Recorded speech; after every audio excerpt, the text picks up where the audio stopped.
Bapak, Ibu, dan saudara-saudari yang terkasih, dalam nama Tuhan kita Yesus Kristus, salve damai Tuhan beserta kita. Hari ini kita bertemu dalam renungan harian Katolik 28 Agustus 2024. Renungan bagi kita diambil dari Injil Matius bab 23 ayat 27 sampai 32. Saudara-saudari yang terkasih, dalam renungan kita hari ini, Yesus mengecam orang Farisi dan ahli-ahli Taurat. Mengapa Yesus mengecam mereka? Padahal merekalah yang rajin mempelajari kitab-kitab para nabi dan hukum-hukum Taurat. Saudara-saudari yang terkasih, dalam Injil hari ini Yesus menjelaskan mengapa Yesus mengecam mereka. Sebab kecenderungan mereka yang memahami hukum-hukum Allah, hukum-hukum Taurat, kitab-kitab para nabi, bukanlah hidup seturut hukum itu, tapi kecenderungan mereka adalah memperalat hukum-hukum Allah untuk pembenaran diri dan untuk menghakimi orang lain. Dan mereka bila berbuat yang seturut dengan hukum Allah itu akan cenderung mengekspos, menunjukkan kepada orang lain agar mereka selalu dipuji. Inilah yang selalu dibuat oleh para orang Farisi dan ahli-ahli Taurat. Bagaimana mereka membalut dirinya dengan begitu indah. Mereka sesungguhnya memanfaatkan hukum-hukum Allah untuk kepentingan pribadi, hingga menjatuhkan beban kepada orang lain dan mengambil keuntungan bagi dirinya. Inilah perbuatan mereka sehingga Yesus menegur mereka dan mengatakan celakalah mereka.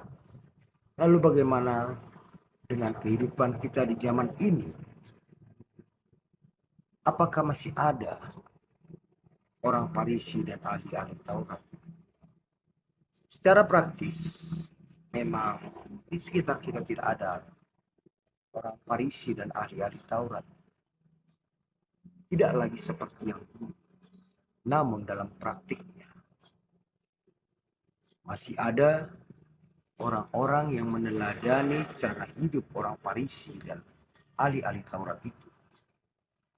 Bagaimana masih ada umat Allah, masih ada umat Katolik yang ingin memperalat hukum gereja, memperalat aturan-aturan gereja untuk membenarkan diri.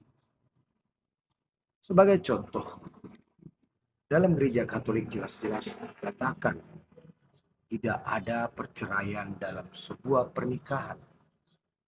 Namun gereja kita mengenal ada pembatalan pernikahan. Ini adalah dua hal yang jelas-jelas berbeda. Perceraian adalah kehendak kemanusiaan orang. Sedangkan pembatalan adalah penegasan bahwa memang sejak semula pernikahan itu sudah batal dan ingin ditegaskan oleh gereja agar mereka tidak terus bersatu sebab pernikahan batal. Dan itu adalah suatu perbedaan yang tidak boleh disatu-satukan. Namun bila kita lihat dalam praktiknya, masih ada Allah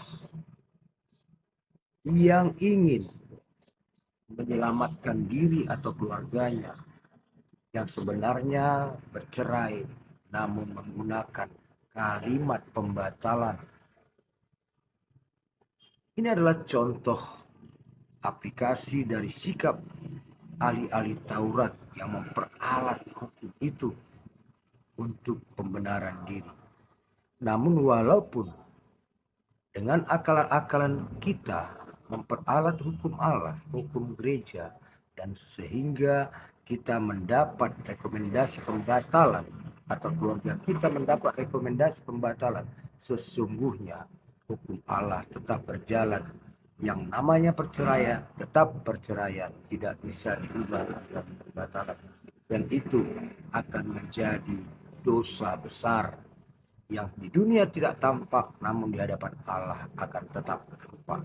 Di hadapan Yesus, orang-orang seperti itu tetap mendapat kecaman seperti yang dikatakan Yesus, celakalah karena ia membalut indah, namun di dalamnya banyak kebusukan, banyak kebohongan, ketidakbenaran.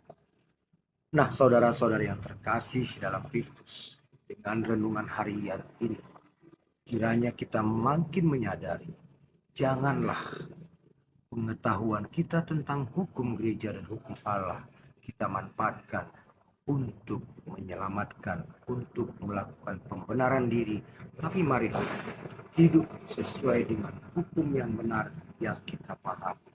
Semoga dengan renungan hari ini hidup kita semakin benar dan semakin berkenan bagi Allah. Amin. Tuhan memberkati.